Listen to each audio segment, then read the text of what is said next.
Some viewers may find the following video disturbing. Viewer discretion is advised. Hey everyone, welcome back to War Games Online. Brad and I are doing a discussion over One Hit Heroes Season 1? Question mark? Because no game puts a season number on there if they don't plan on doing more. But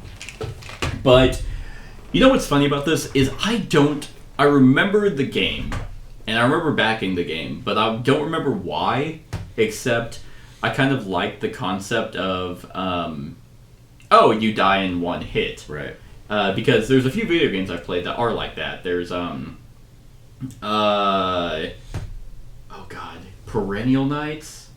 It's not Perennium Knights. It's Perennial Knights, which is where it's a boss battler, but you die in one hit. Mm-hmm. And then there's Titan Souls, where you die in one hit, but the bosses also die in one hit.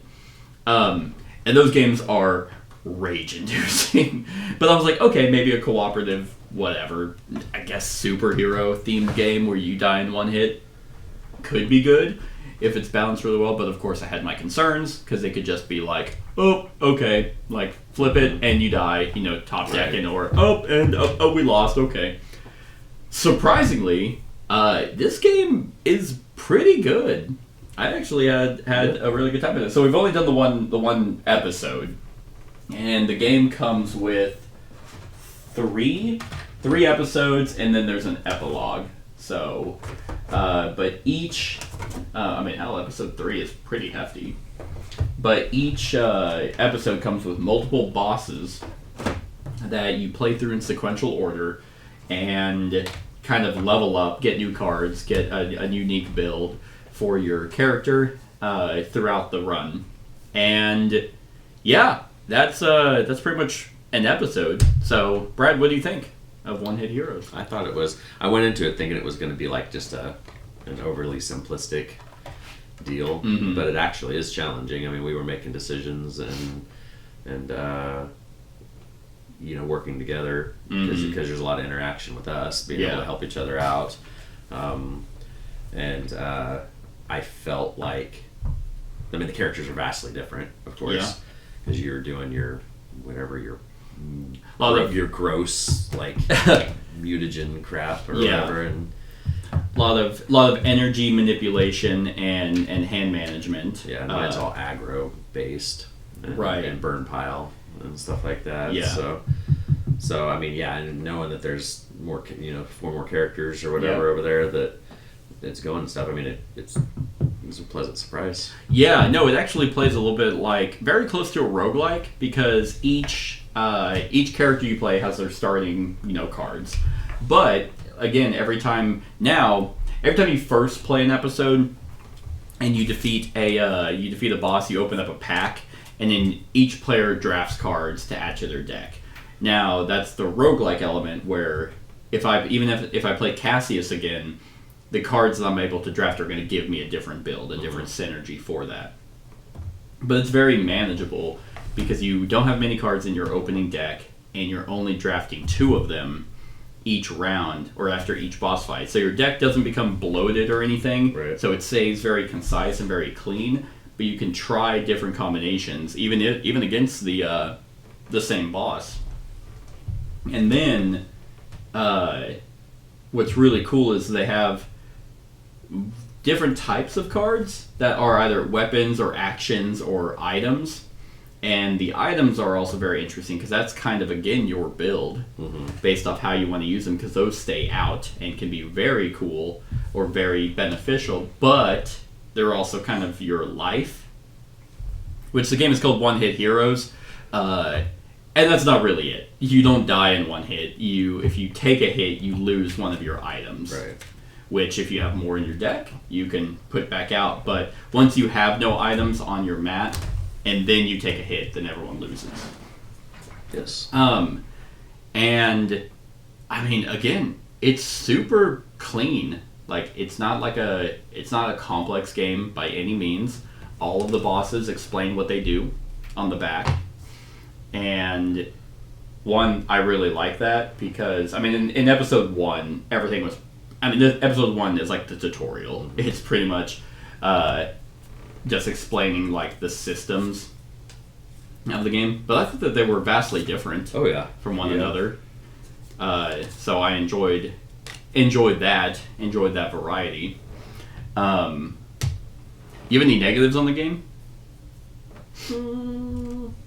Not particularly. I mean, not any like glaring like things that just make me despise it. Yeah. I mean, the dice attack. You know, when the bosses are attacking you, is something you can kind of control because you can kind of manipulate. Because the further up your aggro track you are, the better chance you're going to take a hit. Yeah, So you which can they kind give of know you. that. Yeah, they give you a nice percentile on your chances of being hit on that attack, which is very nice to see.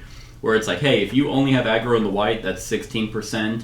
But if you're in the green, it's 33 because now you'll get hit on a hit and a green, and then it goes up to 50, 66, and 83. Where if you're all the way maxed out on aggro, your only chance of not getting hit is a miss. That would probably be my only major complaint, and it's not even really that big of a complaint because you have equal sides of rolling a miss every single time. I think my worry was this die, where it's like, okay, so theoretically there's no chance, or there is a chance that you could just always be getting hit, regardless of what you do. But I don't know. I felt it pretty fair. Well, and again, I've said this with other games that we've talked about over the years. Like, this is a, 20, 30-minute game each time. per boss. So if you do lose, just it's super easy to set back up. You just put your starting items out, shuffle up, go. That's You true. know, I mean, it's so. I mean, you don't want it to be too easy. Deciding that having that kind of a randomness is actually fine in this, I think, because it adds to the challenge. Yeah, I mean, I kind of also think that it's a little bit more player agency with the die, because if you just go out, because you play up to 3 cards on your turn, if you go out swinging to do a bunch of damage, you are actively making the decision that I'm increasing my aggro, therefore increasing my chances of getting hit. Right. So when you're drafting cards, if you're not drafting items to replace ones that you've lost or reaction cards to block, then yeah, you're going to be a glass cannon. It's like, I can do a lot of damage, but if I'm always going to be getting hit. Right. But at the same time, and I think the reason why the die was kind of frustrating was only because I had a card in my hand that was, if the attack die is green, yellow, or red, I can block for any hero. So a flat out hit, I was like, oh, there's nothing I can do about that. Yeah. But there's other items you can draft. The other one I picked was Taser. Spend 2 energy to set the attack die to miss. And it's like, great. That makes it really nice. And I had item cards and action cards that constantly increased my energy because I was spending a bunch of energy. It is really cool to go out and be like, okay, for this quick hour to an hour and a half full episode game, I got to take Cassius and build him in a different way. Versus, I mean, the other way, his straight up starting item is when you discard 1 or more cards, deal a light damage. It's like, oh man, I can try and go for a really big discard build. Right. And throughout the game, you get a decent amount in the armory Right. that you don't pick from. Booster Blaster, just a heavy damage, discard 2 cards, draw a card. And that'd be cool because, oh hey, I can discard cards and do a light damage as well as a heavy damage. Transfusion, refill another hero's energy. So, Nuke is too light and too heavy. If you don't defeat the boss's turn, you lose. And I also like the fact that there's the discard and burn piles. Yep. Well, because they don't just, it's not just, I mean, they use the burn pile for stuff. Like my character used it to cause huge damage and stuff. Yeah. So they're not just, it's just not just like it's out of the game. It Yeah. can be used for stuff. And you had a really cool synergy of like, oh, okay, so I can discard that to then pull, discard it, destroy that to pull it back, and then you can kind of cycle that, so you almost always had an item on lockdown, and you had a card that you wanted burn cards in your pile to do massive amounts of damage, which is, again, very cool. We haven't tried the other heroes, but like I really like the fact that on the back of the characters they tell you the play style. Right. but it also tells you what it synergizes with. Yeah. Like, hey, Roro synergizes with energy gain, card draw, items with effects when destroyed. Oh. Well, mine synergizes with aggro management. You didn't really do that. Well, no, it synergizes with it. So, like, if way I read that is like if you had aggro management to help me control my aggro. Oh, see, I take it as you synergize with managing your own aggro. Okay. Which I guess you did have a That shield, the shield that just wiped it, yeah. Yeah, because it says aggro management effects that return cards from the burn pile and steady reusable cards. Yeah. That's what. Mine was synergizes with discard, energy spenders, and reactions, which Gotcha. is, funny enough, that's exactly how I built him. Yeah. And you know what's also nice? Because I was just thinking about it. One, with the current situation of the administration being dog shit, I usually don't get political about anything on this channel as much as I can. It starts fucking with our industry. Yeah, but now that I'm affected, now I care. Because I'm a piece of shit. No, it's this. I mean, this would have been the case regardless, though. But this game is not expensive. Right. It is on the cheaper side. Like I mean, the card quality is nice. I would want them sleeved because, but the player trays are. I mean, funny enough, whenever I saw these, they're not dual layered. This plastic is almost taped to the back. It wraps around. Oh, so it's one piece. I thought it was just something that sit on top. No, it is one piece. I thought the same thing too.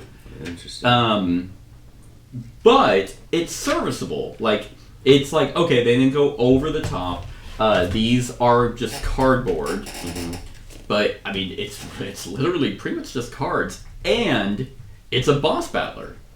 Like it's not this insane heavy miniature produced game, and it feels like a super solid boss battler. And what's also cool is because it's like, oh, when you finish an episode, is that it? Well, no, you could fight them again with different characters or the same characters and try a different build.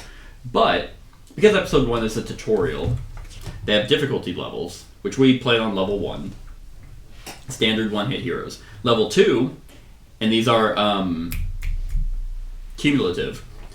Add 3 light bonus health onto the boss mat. Keep this health pool separate from the boss's regular health. Level 3, add 3 more aggro to your aggro bar. So you start with 6. On top of it having 3 more health. Right. Level 4, add a heavy health to the boss's bonus health pool. On top of 3 more aggro. On top of 3 more light. And then level 5, add 3 more bonus health onto the boss mat. So it'd be 6 total health, light health. 1 more heavy, and 6 total aggro. If you fought the bosses at level 5. Good. So that again gives some extra challenge in a game that's super quick, because the way whenever it's episodic, the worry could be, oh, are you just kind of done? Like, if you beat them, where's the challenge? Well, let me tell you, a lot of these fights did come down to the last attack. A die roll on the attack. Yeah, or having the right card at the right time, because I think it was like when we were fighting the final boss in episode 1, it was like, damn, okay, unless you roll a miss, we're gonna lose. And I thought we had it in the bag, and then I was like, oh wait, I have 2 energy left, and I was able to block for it, and then we win. But it gives that kind of similar Aeon Zen vibe. Yeah. It's like, ooh. And then this die is used for other heroes. So yeah, super solid one. I'm very pleased with it. I'm not the biggest fan of the art. No. I don't think the art is bad. It's just not my style. Very, very like current Cartoon Network art. Yeah. Some of it is good. There are some really cool, like, oh man, they really put some effort into this one. And then others where it's like, oh, that's not that good. So yeah, I mean, if they're calling it season 1, I mean, who fucking knows what's gonna happen? But I would imagine and hope for season 2. I would assume it's just like another big box, 6 more heroes and 4 more episodes. Well, technically, it's 3 episodes and an epilogue.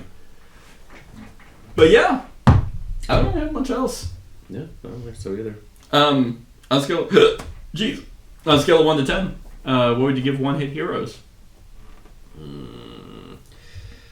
I think after one play, like if we would have just played the first deal, it would have been a 7. Okay. Oh, the punch bot. Well, right, but like just because once we started getting into the customizing of your hero a lot more, Yeah. that added that little extra Yeah. bit to it, and knowing that there's all that replayability of being able to build that and all that, I'm probably gonna land at like about an 8. 8. That's actually where I'm at too. Yeah. Because obviously, like, we would need to see the other bosses, but Right. I mean, I have high hopes that just the 4 bosses we fought already, they were just vastly different, albeit simple. Right. Like, but they still played a little bit different. Like, one boss is literally a timer. It's like, hey, I mean, imagine doing that boss on level 5. Oh, The timer one. Yeah. I don't even know how. But the thing is whenever you're starting a new episode, what happens is you actually take all the cards in the armory, which are just leftover cards, or the cards that you've already opened from the pack, and you reveal 10 of them. And then each player drafts 2. Oh, okay. So I don't know how this game. I mean, I thought this game worked really well at 2. I don't know how. I would imagine it would relatively work. It might be harder at. Would it be harder at higher player counts? Would be easier because the health pool doesn't change. You're right, but they attack after every turn, and you're taking. That means you'd be taking 3 people's damage. Oh, So you're it right. would Yeah, be you're much right. harder. yeah, that's true. That's a good point. But that's also more chances for people to block or react. Right. I would think it would be harder. I would also think it'd be harder. I think the randomness or the chances of it hitting you would be a little bit more than what other people could do, because a lot of those reactions are burn Yes. effects. Yeah. But yeah, so you could get some really awesome combos. I almost like the idea of the armory a little bit better. Like, opening packs is neat.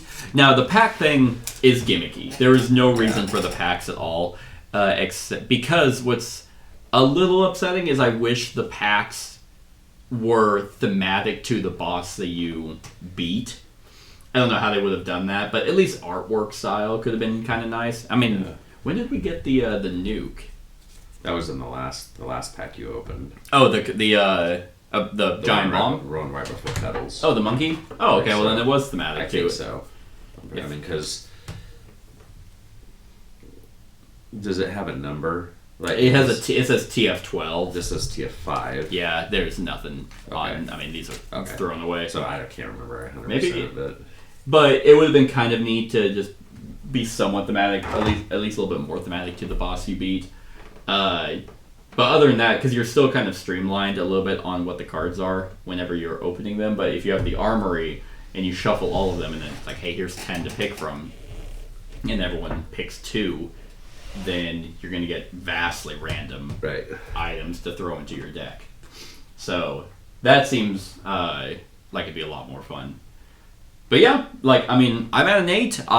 If they do announce the season 2, then I'll be there for it. I think this is a very, because I think we need more boss battlers that are Just cheap. and just don't take up any space. Yeah. It's just like, Yeah, because if I search this out, which I'm thinking about, it does have a doggo solo mode. well, and I was just thinking even just playing 2 heroes. That's how they initially have yeah. it.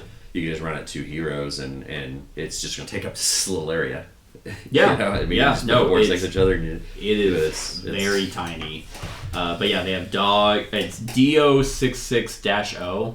It's doggo. yeah. And yeah, there's solo mode. Play with 1 hero with doggo at your side. But they do say besides this is just run 2 heroes. Probably just run 2 heroes. That's- Beginner mode, play as doggo and join other heroes. Or boost mode, play without doggo but gain its upgrades to help with tough boss fights. Gotcha. So yeah, I mean, there's that for the solo mode, and yeah, I agree. I think because everyone always disagreed with me until I feel like a little bit more recently, but I've always said that Aeon's End is a boss battler. Oh, No, yeah. it's not. It's a card game. It's like Boss that. battler. All you do is fight the boss. What do you mean? It's a boss battle. And now, I mean, Aeon's End is very affordable, and there's a million standalone expansions you can go out and just pick up. But with this being very concise, it also doesn't take as much table space, but you still get a little element of deck building. I almost actually prefer this almost over Aeons. Oh, really? Well, just because of the ease. It's like easy to set up, Yeah. easy to play. It doesn't take as long. Yeah, Because that's Aeons true. in, you're like, you have to pull this deck out and fill out that. Oh, deal, yeah. And then you have to get that, and then it's so tedious with the boss abilities and Yeah. and all that junk. It's like this one's just everything's right there. You Yeah. just flip the card over, look at it. Okay, perfect. Yeah. There's a little deck. You go. It's literally like a sleeve Right. of like, here's everything we're playing today. Right, so if I was in the mood for a card boss battler, then I would just pull this out instead Yeah. of all the Aeons and stuff. And the way the bosses work, it again kind of has a little bit of Oathsworn in only the sense of that you get to know exactly what the boss is doing. Right. And that's awesome because whenever you have the element of a die, it's like, oh, okay, we know, hey, number one, that's what he's doing at the end of my turn on top of his boss ability, that you know what he's doing. He's going to attack. Oh, okay, well, I'm going to now play my card to lower my aggro so that whenever I roll, it is not that. It is a purple, and I just got out of the purple. Whatever. Yeah. That is really cool. On top of that, you get to know kind of what the next card is going to do. Yeah, you get to know the attack part of it. Yeah, it's like, oh, okay, now this card is going to be a red aggro check, so we need to try and get out of the red. Actually, I now very much agree with you on it would be harder with more people because the aggro checks are if any hero Yeah, no, is if yeah. one person just didn't do it, it's like, oh, I'm one into the red. Yeah, it would be rough. Like more Then people. it's an attack and might hit up. Hey, it's a miss. Hey, there we go. So I really like the fact that you get to see and know what the enemy is doing because this game would kind of suck ass. Just that slight change of knowing what the It'd be the Agamonia thing. You wouldn't know what was happening. yeah you would do all that planning and be like, oh, doesn't matter, all the enemies are going. But what's also cool is once the boss is done with its deck, you just flip it and it has that And you pattern kinda know the recognition. order. Yeah. Yeah. It's like, okay, this time it's attacking, next time it's only healing, so we're solid. Yeah, and even in just the episode 1, the bosses were I mean, they weren't pushovers. It wasn't like, okay, like now it's gonna attack. You might lose. It was solid the entire way through. So here's hoping for season 2, which might be more of reality as time goes on with card games. Maybe here in about 3.5 years. Now, card games can be done in house, print and play. That's true. So yeah, I'm at an 8. I think this one's really good. Could go up to a 9 depending on how the other episodes go Right, out. Exactly. So yeah, that's our thoughts on One Hit Heroes. Let us know what you think of the game in the comments below. Other than that, like, comment, share, and subscribe, and have a wonderful whatever time of day it is for you. Hey everyone, thank you for watching, and I really hope that you enjoyed the video. If you would like to see more of my content, go ahead and click that subscribe button and the bell to be notified whenever I upload any new content. If you feel like supporting the channel, you can go ahead and click that Patreon link to be taken to my Patreon, and any help is truly appreciated. Other than that, stick around for any other run-throughs or reviews or cool top 10s or whatever I feel like putting on. Other than that, like, comment, share, and subscribe, and have a wonderful whatever time of day it is for you.